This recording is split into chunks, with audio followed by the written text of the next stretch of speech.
Assalamualaikum warahmatullahi wabarakatuh.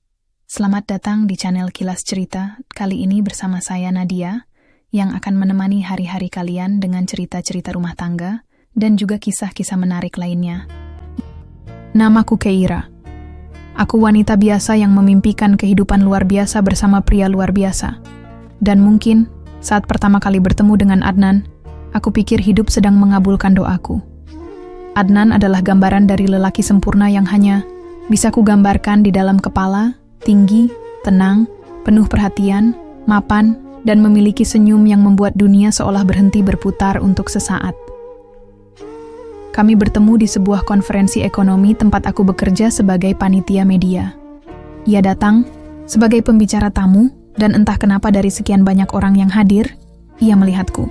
Tidak hanya melihat, tapi menghampiri, menyapaku, dan mengenaliku. Katanya, ia pernah membaca artikelnya di majalah finansial tempatku bekerja. Itu awalnya. Setelah itu, semuanya mengalir. Hubungan kami bergerak cepat, tapi tidak tergesa-gesa. Ia tahu bagaimana membuatku merasa dihargai tanpa perlu berkata terlalu banyak. Ia tahu kapan harus diam, kapan harus membuatku tertawa. Dan yang paling penting, ia selalu ada. Di setiap langkahku, Adnan seperti bayangan yang tidak pernah meninggalkan tubuh. Ia ada saat aku lelah, saat aku gagal, saat aku merasa dunia runtuh. Ia seperti rumah. Kami menikah setahun setelah pertemuan pertama. Tanpa banyak drama, tanpa banyak keraguan. Keluargaku menerimanya dengan hangat. Keluarganya, yang katanya hanya tinggal ibunya saja di luar kota, juga menyambutku dengan baik. Kami memutuskan tinggal di Jakarta, di sebuah rumah minimalis 2 lantai yang ia beli sebelum menikah. Rumah itu indah. Ada taman kecil di belakang, dan jendela besar yang menghadap ke langit sore. Aku mencintai rumah itu. Aku mencintai hidupku. Aku mencintai Adnan. Setidaknya, sampai hari itu datang. Hari ketika dunia berhenti, bukan karena senyumnya, tapi karena pesan singkat yang tak sengaja kubaca. Itu sore yang biasa. Hujan turun ringan, dan aku sedang menyiapkan teh hangat untuk kami berdua. Adnan baru saja pulang kerja, meletakkan tasnya di sofa, dan seperti biasa, ia pergi ke kamar mandi untuk mencuci muka. Ponselnya tertinggal di meja makan, bergetar sekali, lalu berhenti. Lalu bergetar lagi. Aku tidak pernah berniat membuka ponsel suamiku. Aku percaya padanya. Tapi ada sesuatu dari getaran itu, frekuensinya, intensitasnya, yang entah kenapa membuatku mengambil ponsel itu. Bukan untuk mengintip, hanya melihat siapa yang menghubungi. Tapi layar terkunci itu tiba-tiba menyala karena notifikasi, dan saat itulah aku melihatnya. Satu pesan di layar, dari seseorang bernama Sayang. Aku menelan ludah, jantungku mulai berdetak tak menentu. Dalam hati, aku mencoba mencari alasan logis. Mungkin itu aku. Mungkin aku pernah menyimpan nomorku sendiri di ponselnya untuk sesuatu hal, tapi tidak. Itu bukan nomorku. Nomor itu tidak kukenal. Pesannya sederhana, tapi menghantamku seperti palu godam. Jangan lupa jemput anak kita jam 3 nanti ya. Jangan sampai telat lagi kayak minggu lalu. Aku titip peluk. Aku mematung. Mataku tak berkedip. Jemput anak kita. Kepalaku berdengung. Sekali lagi aku lihat layar. Notifikasi lain masuk. Dari orang yang sama. Malam ini jadi nginap kan? Anak-anak, udah nanyain kamu. Anak-anak, langit di luar mendadak gelap. Meski jam baru menunjukkan pukul 4 sore. Tanganku gemetar saat meletakkan ponselnya kembali. Aku meneguk teh yang belum sempat kusajikan. Tapi bahkan rasa manisnya pun terasa pahit di lidah. Saat Adnan keluar dari kamar mandi, ia mendapati aku duduk diam di kursi makan, wajahku dingin, mataku tajam menatap kosong ke dinding. Ia sempat bertanya, "Kenapa sayang?" Tapi aku tidak menjawab. Aku hanya memaksa tersenyum, mengatakan bahwa kepalaku sedikit pusing. Malam itu aku tidak bisa tidur. Di sebelahku, Adnan tidur dengan tenang seperti biasa. Napasnya teratur, wajahnya damai. Tapi aku tahu, di balik wajah damai itu, ada rahasia yang disembunyikan dariku. Dan untuk pertama kalinya sejak kami menikah, Aku meragukan segalanya. Pagi, harinya aku diam-diam membuka ponselnya lagi. Aku hafal pola sandinya. Ia tidak pernah menyembunyikannya karena mungkin ia terlalu yakin aku tidak akan pernah mencari tahu, dan selama ini memang tidak pernah kulakukan. Tapi pagi itu, aku membuka semuanya. Riwayat chat, panggilan, galeri foto, semuanya. Dan di sanalah aku melihatnya, wanita bernama Marsha. Wanita yang mengirim pesan malam itu. Ada foto mereka bertiga, Adnan, Marsha, dan seorang anak perempuan kecil yang dipanggil Naya. Lalu foto lain, mereka berenang bersama, berpelukan, tertawa. Satu demi satu, percakapan mereka menamparku lebih keras dari tamparan nyata manapun. Marsha bukan sekadar mantan, ia adalah istri. Atau mungkin masih istri. Mereka tinggal bersama, sesekali. Mereka punya anak, bahkan anak kedua, karena dalam salah satu pesan, Marsha menyebutkan akan kontrol ke dokter kandungan minggu depan. Hatiku remuk, aku bukan satu-satunya istri. Selama ini aku hidup dalam kebohongan. Pernikahanku yang kupikir sempurna adalah kebohongan. Rumah tangga kami, yang kuanggap tempat pulang paling aman, ternyata hanya salah satu dari rumah yang Adnan bangun. Aku tak langsung menghadapinya. Aku tidak ingin sekadar marah. Aku ingin tahu semuanya. Aku ingin tahu siapa Marsha sebenarnya. Di mana mereka tinggal. Sejak kapan ini semua berjalan? Apa aku yang dinikahi diam-diam? Atau justru Marsha yang tidak tahu tentang keberadaanku? 2 minggu penuh kulalui dalam diam. Aku tetap memasak, tetap mencuci, tetap mencium pipinya saat ia berangkat kerja. Tapi di balik itu semua, aku menyusun langkah. Aku menyelidiki. Aku mendatangi alamat dari salah satu struk belanja di foto galeri mereka. Sebuah perumahan di daerah Depok. Aku mengintai rumah itu selama beberapa hari, sampai akhirnya aku melihatnya. Marsha, wanita yang cantik, terlihat dewasa, ramah pada tetangga. Ia keluar bersama anak kecil, Naya. Dan tak lama kemudian, Adnan datang, turun dari mobilnya, membawa boneka besar. Pelukan mereka begitu nyata. Anak itu memanggilnya ayah dengan suara ceria. Dan Marsha menciumnya seperti seorang istri memeluk suaminya yang pulang kerja. Air mataku mengalir deras. Tapi bukan karena patah hati, bukan karena dikhianati, tapi karena aku merasa dibohongi dengan begitu rapi.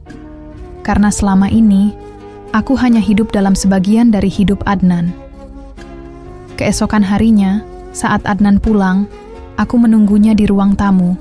Kali ini bukan dengan teh hangat, bukan dengan senyum manis. Aku menunggunya dengan mata terbuka, dengan bukti di tangan, dengan hati yang siap untuk luka, dan lidah yang siap untuk berkata, aku bukan wanita yang akan diam. Aku bukan wanita yang akan diam. Malam itu, ia pulang seperti biasa, dengan senyum hangat dan kantung plastik berisi martabak telur kesukaanku. Seolah dunia kami masih utuh, seolah tidak ada apa-apa yang patah. Sayang, aku beli ini buat kamu. Kamu suka yang pedas, kan? Katanya sambil meletakkan kantung itu di meja. Aku menatapnya tanpa ekspresi. Adnan, ucapku pelan. Ia berhenti, lalu tersenyum kecil. Kenapa sayang? Aku berdiri. Berdiri seperti wanita yang baru saja melihat hidupnya dijungkir balikkan, tapi belum hancur. Aku menggenggam ponselnya, yang sudah kupindahkan dari kamarnya ke tanganku. Di layar, masih terbuka foto keluarga kecil mereka. Foto yang tak sengaja, ku screenshot kemarin malam. Aku ingin tanya satu hal. Ujarku, suaraku tenang, terlalu tenang hingga terasa seperti badai yang baru saja ditahan. Siapa Marsha? Sekejap, aku melihat sorot matanya berubah. Lalu wajah itu, wajah yang selama ini kusebut rumah, mendadak terasa asing. Ia mengerjapkan mata, mencoba menyembunyikan keterkejutannya. Siapa? Marsha? Ulangku, kini dengan suara lebih keras. Wanita yang anaknya kau jemput tiap minggu. Wanita yang memanggilmu suamiku. Wanita yang sedang mengandung anak kedua darimu. Ponsel itu kutunjukkan padanya. Tanganku gemetar, tapi aku menahannya tetap tinggi. seperti menunjukkan pisau ke leher musuh. Dan Adnan terdiam. Beberapa detik. Hanya beberapa detik. Tapi itu cukup lama untuk membuatku tahu. Ya, semua dugaanku benar. Dia bersalah. Dan dia tahu aku tahu. Keira, bisiknya.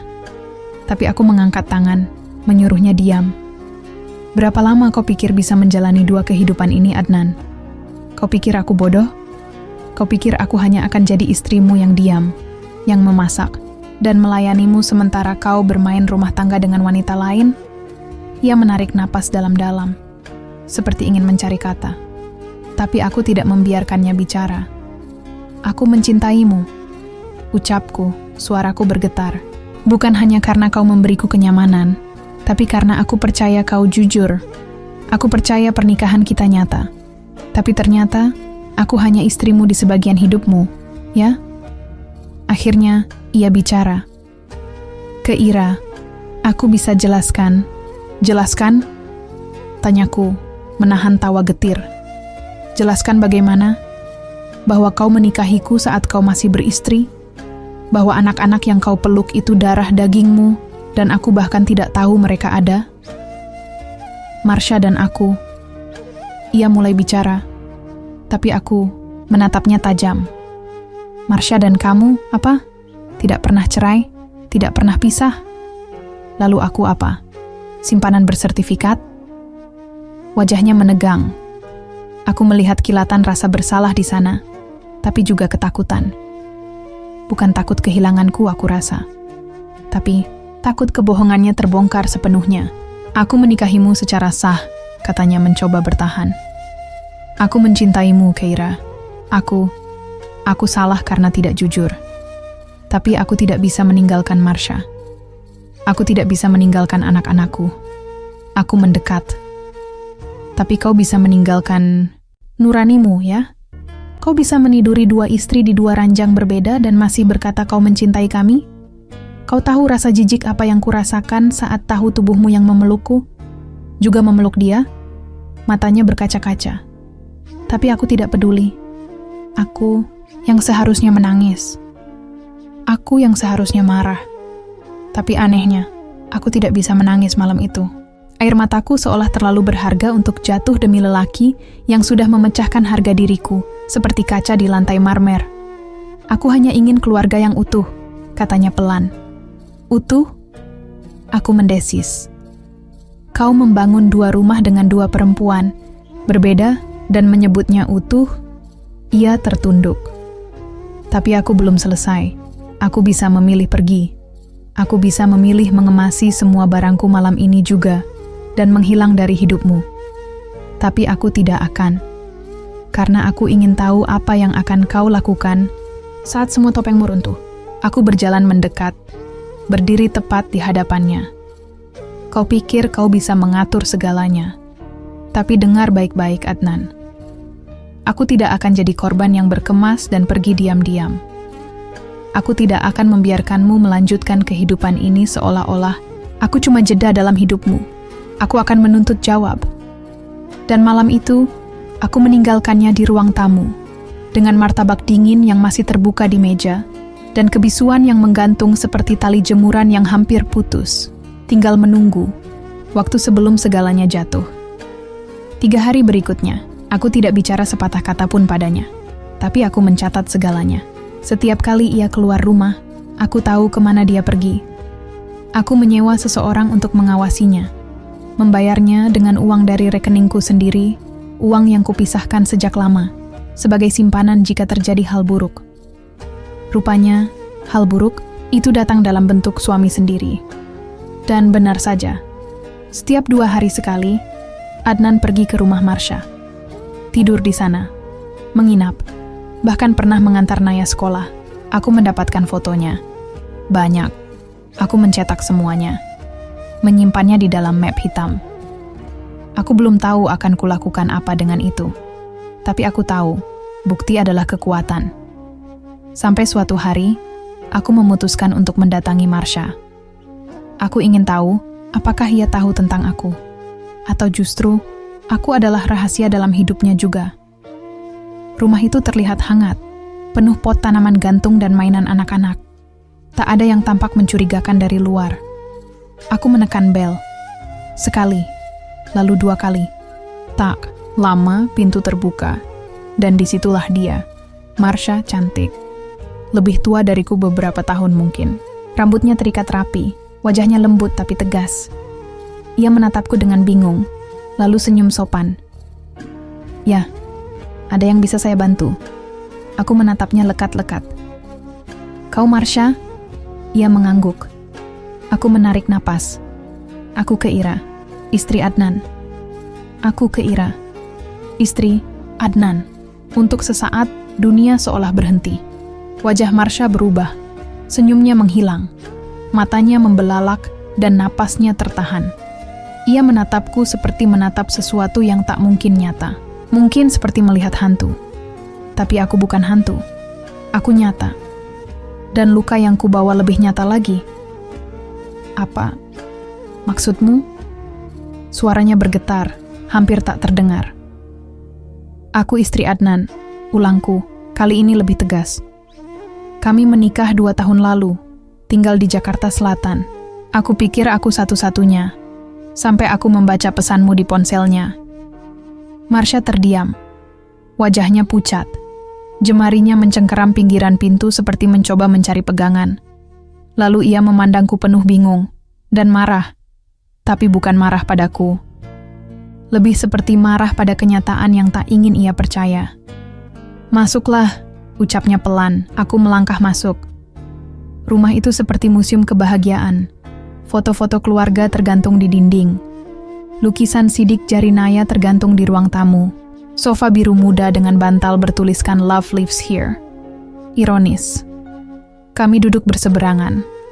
Marsha masih terlihat terkejut. Tapi aku tahu, dari sorot matanya, ia mulai menyusun ulang potongan-potongan kebohongan Adnan dalam kepalanya.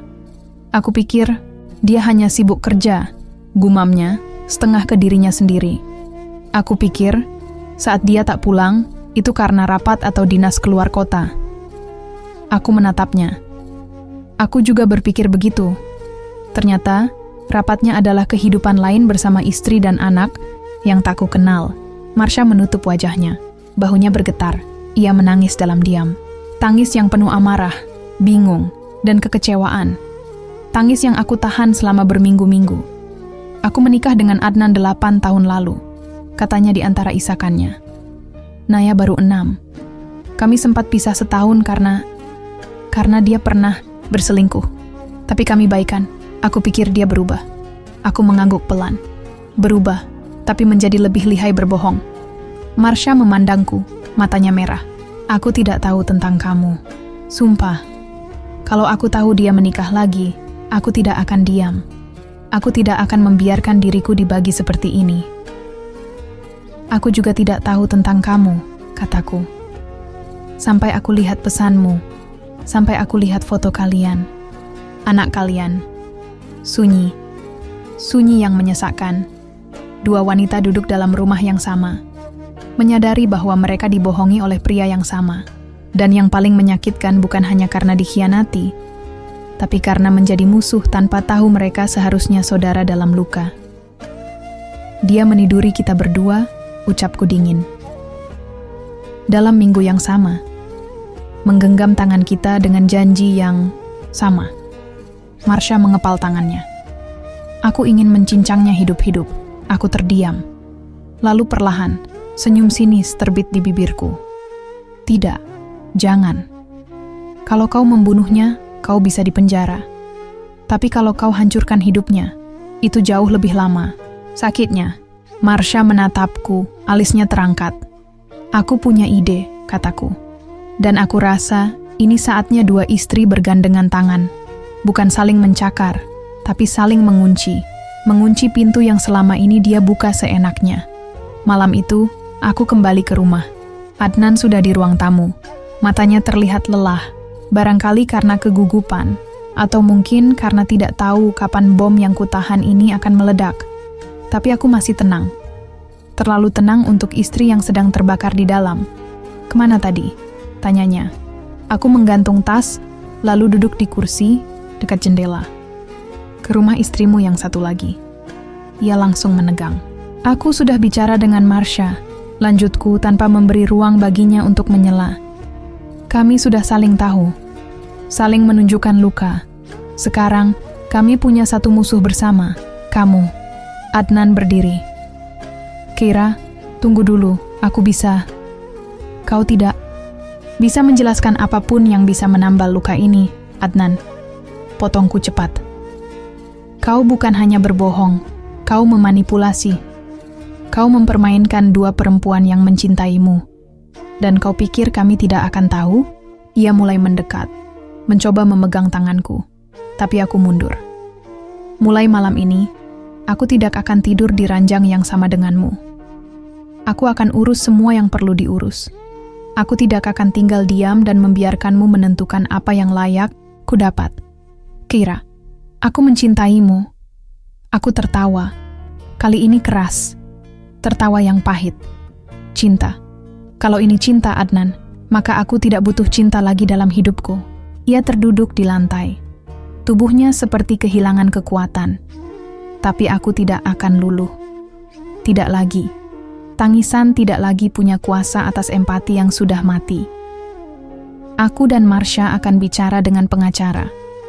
Kami akan putuskan apa yang pantas untukmu. Mungkin dia akan gugat cerai. Mungkin aku akan gugat kau juga. Atau mungkin kami akan menuntut secara bersamaan. Kita lihat seberapa kuat kamu ketika dunia yang kau bangun dari kebohongan mulai runtuh satu persatu. Aku berdiri, menatapnya sekali lagi. Wajah lelaki yang dulu kusebut rumah. Kini, hanya reruntuhan yang kutinggalkan di belakangku. Aku bukan wanita yang akan diam, Adnan. Dan kau akan tahu, luka perempuan yang diam-diam dipeluk bisa berubah jadi senjata paling mematikan. Aku melangkah menuju kamar, meninggalkannya terpuruk di ruang tamu. Dan malam itu, aku tidur nyenyak untuk pertama kalinya. Bukan karena hatiku tenang, tapi karena untuk sekali ini, aku merasa berdaya. Dan malam itu, aku tidur nyenyak untuk pertama kalinya. Bukan karena hatiku tenang, tapi karena untuk sekali ini, aku merasa berdaya. Pagi harinya, aku bangun dengan kepala yang lebih ringan, tapi bukan berarti beban ini hilang. Ia masih ada, tersimpan rapi seperti bom waktu dalam dada. Tapi aku tahu, aku sudah tidak lagi berdiri sendirian. Ada Marsha. Ada kebenaran, dan ada kemarahan yang kini berubah menjadi kekuatan. Adnan sudah bangun lebih dulu. Suara sendoknya terdengar dari dapur. Biasanya itu membuatku tersenyum, merasa dicintai. Tapi hari ini, rasanya seperti mendengar tikus merusak dinding. Aku turun dengan langkah tenang. Ia menoleh. Matanya sembab, tapi ia tetap tersenyum. Lelaki ini memang ahli berpura-pura. Aku buatkan teh. Kamu suka yang tanpa gula, kan? Aku duduk, menyilangkan kaki. Kau ingat kebiasaanku, tapi lupa janji sucimu. Ia terdiam, mencoba bicara, tapi bibirnya hanya terbuka tanpa suara. Kupandangi wajahnya lama. Setiap kerut yang dulu kurawat, setiap garis yang dulu kucintai, kini seperti peta pengkhianatan. Aku sudah bicara dengan pengacara, kataku. Suaraku datar. Aku tidak akan gegabah, tapi aku juga tidak akan tinggal diam. Kira, aku tahu aku salah. Tapi bisakah kita bicara tanpa membawa orang luar? Ini pernikahan kita. Aku masih ingin memperbaiki semuanya. Kau ingin perbaiki apa, Adnan? Kau pikir ini hanya kesalahpahaman biasa? Ini bukan sekadar, kau lupa buat ulang tahunku. Ini soal kau punya dua istri, dua kehidupan, dua dunia yang kau bangun di atas kebohongan. Ia mencoba menyentuh tanganku, tapi aku menariknya cepat. Aku tidak ingin kita selesai seperti ini, katanya pelan. Aku tertawa kecil. Seperti ini? Tidak, Adnan. Ini bukan tentang caranya selesai. Ini tentang bagaimana kau memulainya. Kau tidak menikahiku karena cinta semata. Kau menikahiku karena kau tahu aku percaya. Dan itu yang kau jadikan senjatamu. Ia menunduk, lalu berkata lirih. Aku takut kehilangan kalian berdua. Aku mencibir. Lucu. Kau takut kehilangan dua istri, tapi tidak pernah takut ketika mencabik hati kami satu persatu. Ia diam, aku bangkit. Aku akan pergi siang ini. Aku butuh ruang. Tapi jangan khawatir, aku tidak kabur. Aku bukan pengecut sepertimu. Siangnya, aku bertemu lagi dengan Marsha. Kali ini di kafe kecil di kawasan Bintaro. Ia tampak lebih kuat dari sebelumnya. Riasan tipis di wajahnya menutupi bengkak matanya, tapi tidak bisa menyembunyikan retakan di sorotnya. Aku sudah bicara dengan pengacara juga, katanya langsung. Aku sedang mempertimbangkan cerai. Aku mengangguk. Sama. Aku hamil, Kira. Ucapnya kemudian. 8 minggu.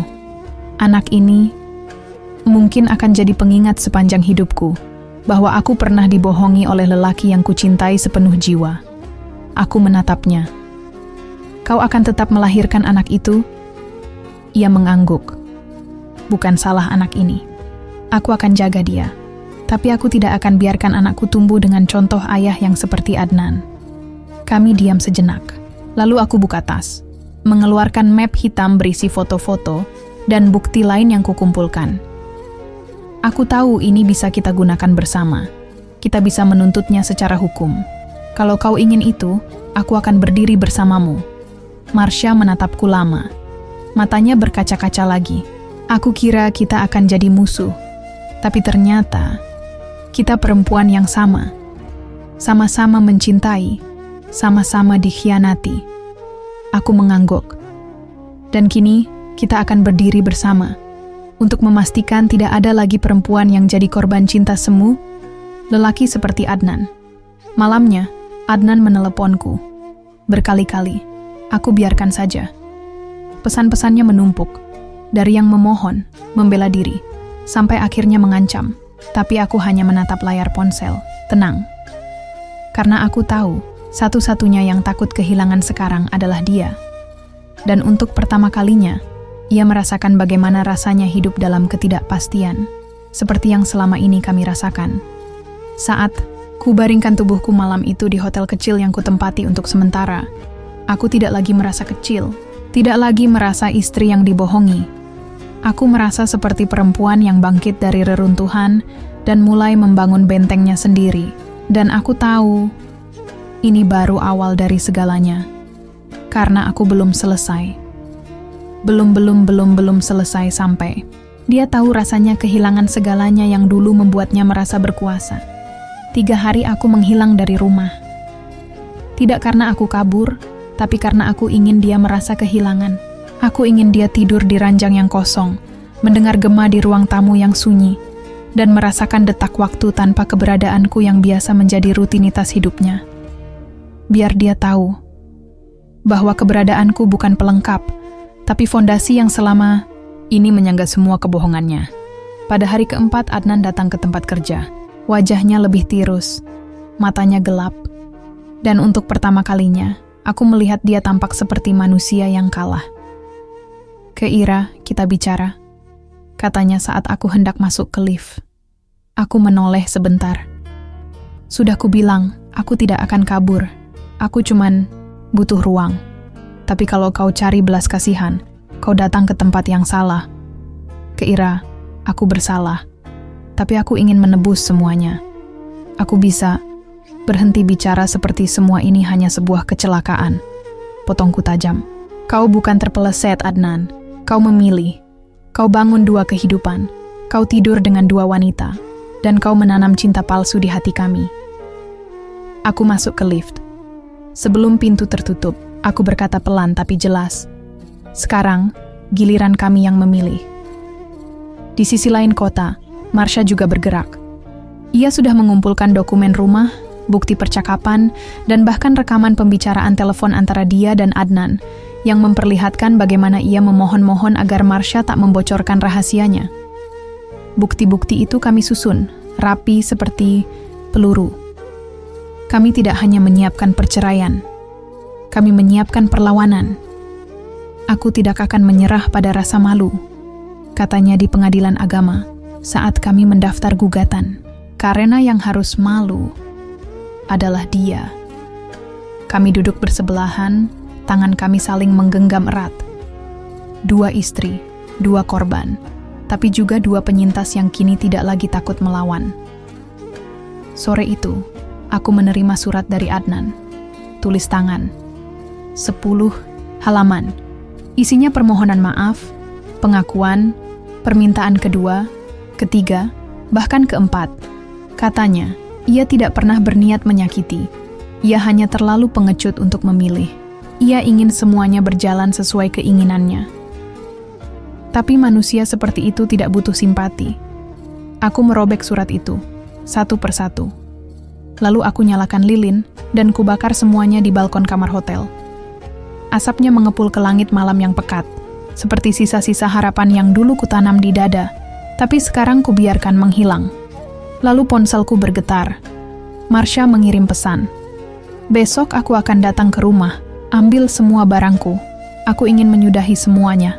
Sekalian, aku ingin bicara di depan Adnan. Tentang semuanya. Aku membalas singkat. Aku akan ada di sana. Kau tidak sendiri. Esoknya, kami berdiri di depan rumah tempatku, dan Adnan tinggal selama 2 tahun terakhir.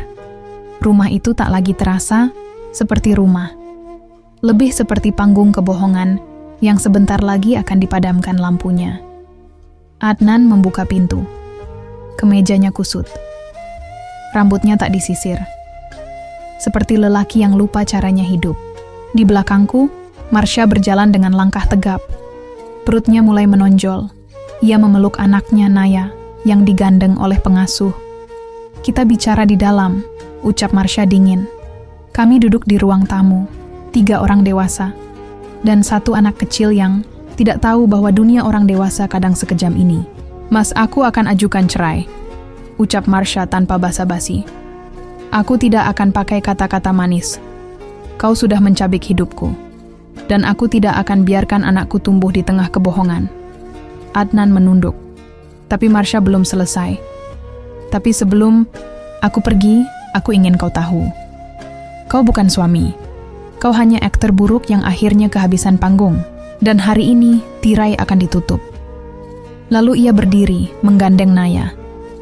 Dan aku keluar dari panggung itu, dengan kepala tegak. Marsha keluar. Tidak menoleh ke belakang. Aku menatap Adnan. Kau pikir semuanya selesai? Ia mengangkat wajahnya, bingung. Aku belum memutuskan.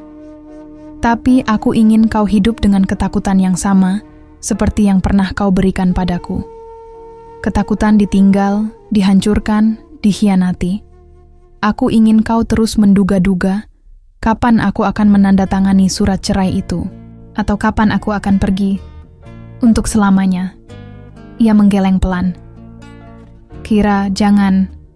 Aku mendekat, berbisik di telinganya. Kau hidup 2 kali dalam satu kehidupan, Adnan. Sekarang bersiaplah untuk mati berkali-kali dalam sepi yang panjang. Lalu, aku tinggalkan dia. Lagi. Tapi kali ini dengan langkah yang lebih pasti.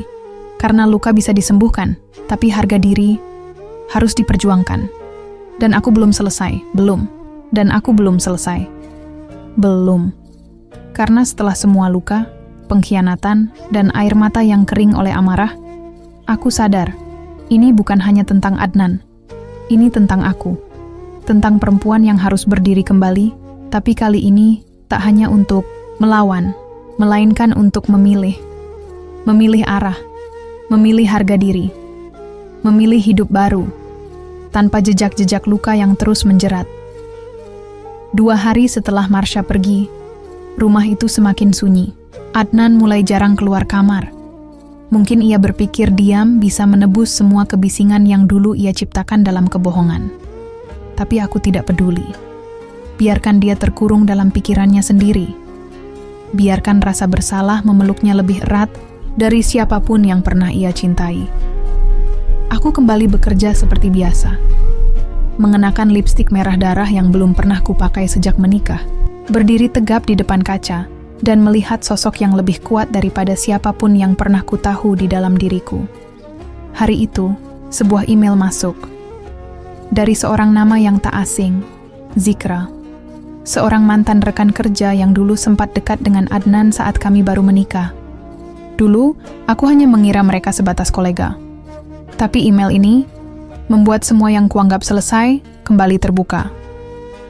Keira, aku tidak tahu kamu tahu semuanya sekarang, tapi aku ingin jujur, aku juga pernah bersamanya. Sebelum Marsha tahu, aku minta maaf karena ikut jadi bagian dari kebohongan itu. Tapi aku pikir kamu berhak tahu, ada lebih dari 2 istri, ada lebih dari kita. Tanganku gemetar, bukan karena terkejut, tapi karena entah bagaimana, aku tidak terlalu terkejut. Adnan bukan hanya membagi cintanya, ia menyebar kebohongan seperti benih busuk di ladang kepercayaan. Dan kami para perempuan itu, adalah tanah yang ia racuni perlahan. Sore itu, aku pulang lebih awal, tapi bukan ke rumah. Aku pergi ke kantor hukum tempat pengacaraku bekerja. Aku ingin maju lebih cepat, kataku pada Mbak Rina, pengacara yang menanganiku. Aku siap untuk cerai, dan aku tidak akan berkompromi. Dia harus bertanggung jawab atas semua yang telah dia rusak. Mbak Rina mengangguk pelan. Aku tahu ini berat, tapi kamu melangkah dengan benar, dan itu sudah setengah dari kemenanganmu. Beberapa hari kemudian, kami kembali bertemu di pengadilan. Di antara suara hakim, dokumen yang ditumpuk, dan ruang penuh dengan wajah-wajah asing yang juga menyimpan luka mereka sendiri, aku dan Adnan berdiri berhadapan. Dia menatapku, matanya penuh harap, seolah masih ada bagian dariku yang bisa ia yakinkan. Keira, tolong. Pikirkan lagi. Aku sudah memikirkan terlalu lama, Adnan. Jawabku pelan, tapi mantap. Satu-satunya hal yang belum kupikirkan adalah kenapa aku bertahan sejauh ini. Aku menandatangani dokumen. Tanganku tidak gemetar. Tidak ada air, mata, hanya kelegaan yang menyelimuti dadaku. Ketika aku keluar dari gedung itu, langit mendung. Tapi entah kenapa, untuk pertama kalinya aku merasa sinar matahari menyapaku dari dalam. Bukan karena dunia lebih cerah, tapi karena aku tidak lagi hidup dalam bayangan. Seminggu setelah sidang, aku pindah ke apartemen kecil di pusat kota. Tempat yang dulu kupandangi dengan mimpi. Kini jadi tempat aku menata ulang hidupku. Bukan sebagai istri, tapi sebagai aku. Seutuhnya. Marsha sesekali mengirim kabar, kandungannya sehat. Naya mulai sekolah TK. Kami tidak jadi sahabat, tapi kami adalah sesuatu yang lebih langka. 2 perempuan yang saling menjaga, saling menguatkan, meski bukan ditakdirkan untuk saling mengenal. Dan mungkin, itulah keajaiban dari luka yang sama. Ia menyatukan mereka yang tak pernah berniat saling bertemu. Sore itu, di balkon apartemen, aku menatap matahari terbenam. Warnanya jingga keemasan, menyapu langit yang perlahan gelap. Ada rasa baru di dadaku. Bukan lagi sakit, tapi tenang. Lalu ponselku bergetar. Satu pesan masuk dari nomor tak dikenal. Apa kau pikir semua ini sudah selesai, Keira? Aku membaca, ulang pesan itu, alis mataku mengerut. Jantungku berdetak lebih cepat. Karena entah kenapa, firasatku berkata, badai belum benar-benar reda. Dan ternyata, aku belum selesai. Belum. Dan ternyata, aku belum selesai. Belum. Karena pesan itu membawaku ke babak terakhir. Babak yang tak pernah kuduga. Tapi seolah memang harus terjadi. Pesan yang pendek, dingin, tapi menyimpan ancaman tak kasat mata. Apa kau pikir semua ini sudah selesai? Keira, nomor itu tidak bisa dilacak, tak ada nama. Tapi kata-katanya terlalu personal untuk datang dari orang asing. Keesokan harinya, aku menerima surat lagi. Kali ini bukan dari Adnan. Surat itu tidak bertanda nama. Tapi di dalamnya ada foto. Foto lama. Adnan bersama seorang perempuan. Bukan aku. Bukan Marsha. Dan bukan Zikra. Perempuan itu sedang hamil besar. Tangannya digandeng erat oleh Adnan. Senyum mereka lebar. Terlalu bahagia untuk disebut salah paham. Di balik foto itu, tertulis kalimat tangan. Dia juga menjanjikan dunia padaku. Dan dia juga menghilang. Darahku berdesir. Aku duduk di tepi ranjang. Dunia seperti berhenti sejenak. Berapa banyak sebenarnya perempuan yang sudah ia porak-porandakan? Berapa banyak yang ia tinggalkan dengan perut membesar dan hati hancur? Aku tak pernah membayangkan bisa merasa kasihan. Tapi bukan pada Adnan, melainkan pada para perempuan itu. Korban yang tak bersuara. Luka yang disimpan sendiri. Aku menatap ponselku lama. Lalu akhirnya, untuk pertama kalinya sejak perceraian, aku menghubungi Adnan. Siapa perempuan di foto itu? Tanyaku langsung, tanpa basa-basi. Diam. Adnan, jangan diam. Aku sudah selesai diam. Sekarang giliranmu menjawab. Aku tidak tahu bagaimana menjelaskan semuanya. Mulai dengan jujur, potongku. Dia menarik napas di seberang sana, lama. Namanya Alia. Dia pacarku saat aku di luar negeri, sebelum aku menikah denganmu. Aku tak pernah tahu dia hamil. Atau mungkin aku pura-pura tak ingin tahu. Seketika semuanya masuk akal. Adnan bukan hanya pengkhianat. Dia pengecut. Lari dari tanggung jawab, meninggalkan luka, dan terus berpura-pura menjadi pria sempurna yang tak pernah menyakiti siapapun. Aku kira kau hanya punya 2 wajah, Adnan. Kataku dingin. Ternyata wajahmu lebih banyak dari yang bisa kuingat. Ke Ira, aku minta maaf. Aku sudah hancur. Kau menang. Kau bisa hidup tenang sekarang. Kumohon, cukup. Aku terdiam. Bukan karena iba, tapi karena satu hal baru mengisi ruang di dadaku. Kepastian bahwa aku memang tidak akan pernah menyesal meninggalkannya. 2 bulan berlalu. Marsha melahirkan bayi perempuan yang manis dan sehat. Ia menamainya Kenara. Aku datang ke rumah sakit. Kami berpelukan lama. Luka kami sudah tak berdarah, hanya tinggal bekas. Dan bekas itu jadi bukti bahwa kami bertahan. Aku pindah kerja ke luar kota. Mulai dari awal, jauh dari bayang-bayang Adnan. Di kota baru itu, aku bangun hidup yang benar-benar milikku. Tanpa trauma masa lalu, tanpa kebohongan, dan tanpa berpura-pura kuat. Suatu malam, saat aku menyiram tanaman kecil di balkon apartemen baruku, aku menatap langit dan tersenyum. Untuk pertama kalinya, aku bisa mengucap kata itu dalam hati. Tanpa gemetar, aku bebas. Dan entah dimanapun Adnan berada malam itu, dengan sepi, dengan penyesalan, dengan semua wajah yang pernah ia lukai, aku tahu satu hal. Ia akan terus dihantui oleh perempuan-perempuan yang dulu ia remehkan, tapi kini telah berdiri lebih tinggi darinya. Kami bukan hanya istri, kami bukan hanya korban. Kami adalah saksi bahwa cinta tidak pernah bisa tumbuh dari kebohongan. Dan aku bukan wanita yang akan diam. Aku adalah suara dari semua perempuan yang pernah dicintai untuk sementara, tapi memilih mencintai dirinya sendiri untuk selamanya.